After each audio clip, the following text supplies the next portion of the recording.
Selamat berjumpa kembali dengan channel Aku Katolik. Channel Aku Katolik kali ini bersama dua orang nih. Yang satu, perkenalkan diri namamu Pak. Halo, saya Bangun Tambah. Satu lagi, Halo, aku Yulisara Brisnulingga. Aku masih kuliah semester 8 di Potensi Utama, tapi sambil bekerja juga. oke. Nah ini kan sebagai anak muda nih kan. Kan biasa nih kalian ke gereja hari Minggu nih.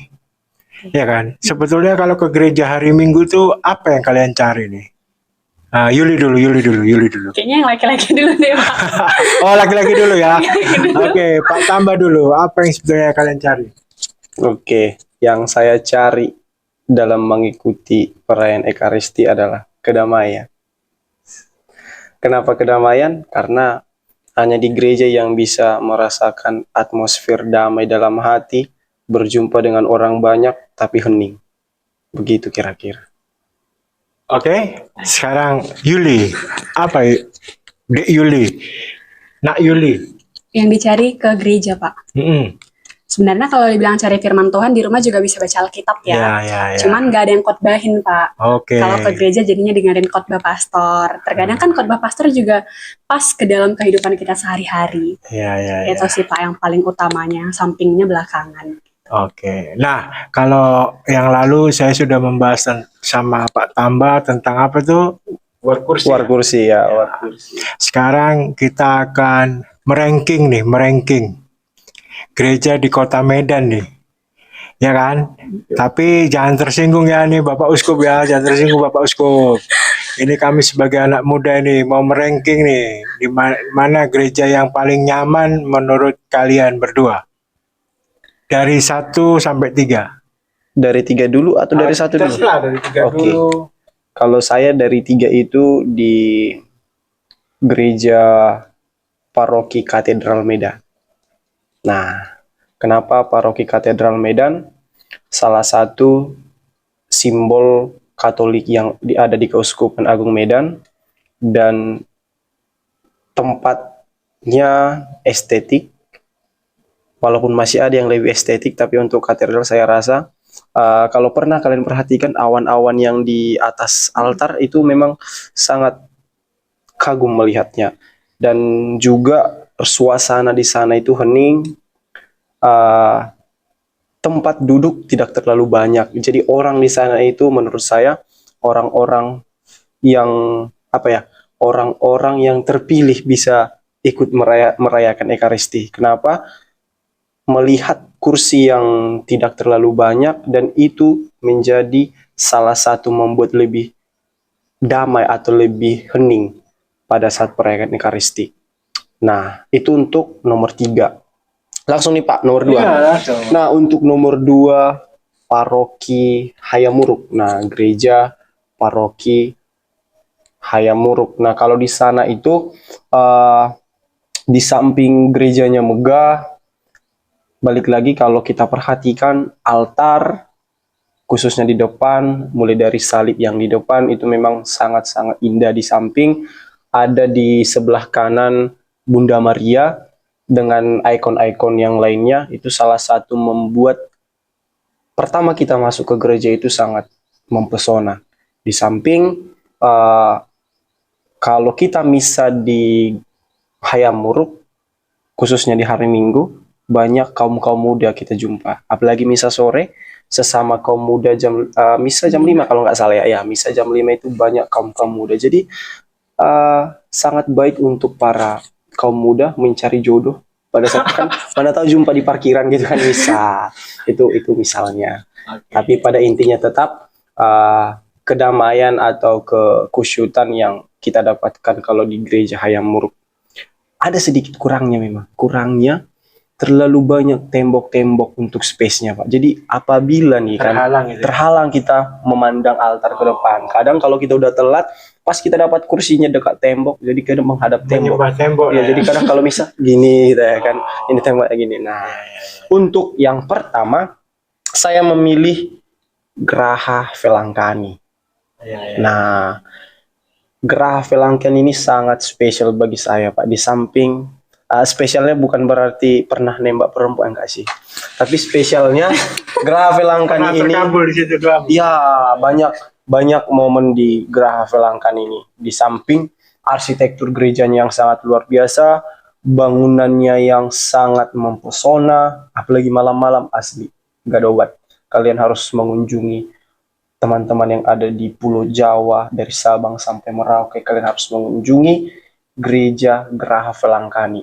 Di situ, di samping tempat untuk berziarah, tetapi kita bisa merasakan atmosfer yang luar biasa, melihat pemandangan gereja dari depan, dan bisa berfoto di sana. Nah, untuk perayaan Ekaristi, kebetulan saya sering mengikuti perayaan Ekaristi di sana di hari Sabtu sore, sangat luar biasa.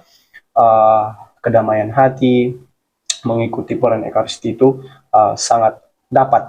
Di samping kita juga bisa berdoa secara pribadi di tempat doa yang sudah disediakan, kita bisa berdevosi kepada Bunda Maria.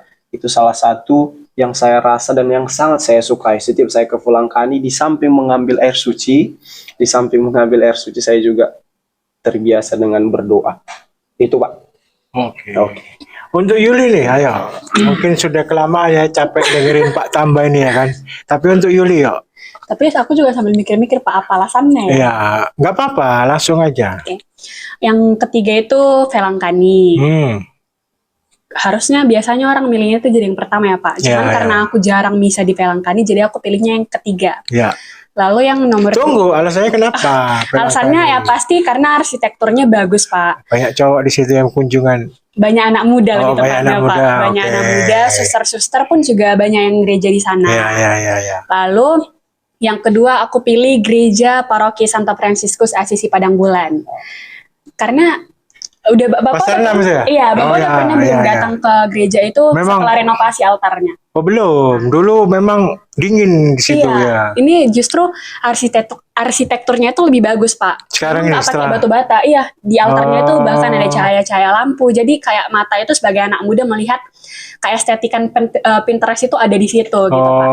Nah, yang nomor satu itu adalah gereja Hayamuruk. Hayamuruk ya? Iya, Ngeri kali Hayamuruk ini. aku milih gereja Hayamuruk karena aku suka ketika misa di situ mereka lebih banyak menggunakan lagu-lagu Latin Pak, walaupun aku nggak ngerti lagunya itu apa gitu. Jadi kayak lebih berasa aja aku dapat feel-nya gereja di sini, lebih terasa Jadi khusyuknya. terasa gitu. kamu di surga gitu ya? Iya. Memang minusnya kayak yang dibilang Pak Tamba, tembok-temboknya itu banyak. Iya, gitu. iya. Apalagi ketika misa hari Sabtu dan misa Minggu jam 5 sore itu padat gerejanya Pak. Oh iya ya. Memang harus berebut ya kalau di situ, apalagi kalau Natal Paskah ya kan. War kursi. Oh, duh, ngeri kali sana. Oke. Setelah gereja terbaik nih. Ini kan kalian apa namanya? Mendengar khotbah-khotbah, mendengar renungan-renungan homili khotbah dari pastor ya kan. Kan kadang ada pastor yang enak, ada yang enggak ya kan. Udah Iya. ketebak ini. Terus enggak, ini bukan, sorry pastor-pastor ya, maaf ya, bukan gitu. Sebetulnya khotbah apa sih yang menarik untuk kalian sebetulnya? Apakah yang lucu atau yang gimana atau yang gimana? Yuli dulu deh, nanti Pak tambah kepanjangan jadi kamu nggak jadi. Sebenarnya khotbah yang pas itu ketika kita datang ke gereja dengan suasana hati yang mungkin tidak pas atau mood yang tidak pas, dan kebetulan khotbah pastor itu pas dengan realita hidup yang terjadi Pak. Iya, Contohnya iya, iya. tentang keluarga, Ya. tentang percintaan, tentang Oke. pekerjaan. Apalagi kalau di Hayamuruk kan mungkin pastornya lebih mengkondisikan ketika misa sore itu anak muda semua nih yang gereja. Oke. Pasti khotbahnya itu nggak jauh-jauh dari pekerjaan, percintaan ataupun keluarga. Jadi gitu, anak Pak. tentang anak muda gitu ya. Iya, benar. Oke. Untuk Pak Tambah nih, Pak Tambah. Nah, untuk khotbah, jadi sebenarnya sering saya alami, Pak. Jadinya kadang entah pikiran saya itu nggak disengaja, kadang ngantuk, kadang dengerin khotbah ini, Pak. Itu kenapa? Salah satu memang terlalu panjang mungkin kan.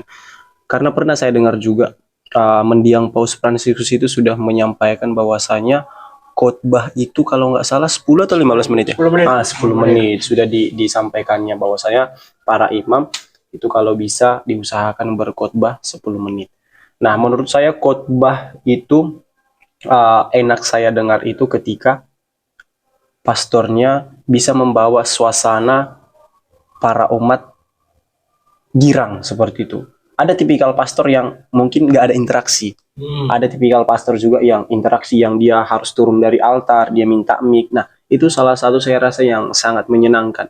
Dia mencoba mengajak, ayo, ini topik pembahasan kita dan kita renungkan bersama-sama. Dan ada juga yang tipikalnya yang, Jadi ngajak merenung ya. iya, ada Pak. juga tipikalnya yang pakai teks. Nah, kalau yang pakai teks ini kadang saya kurang, apa ya, kayak nampak gitu.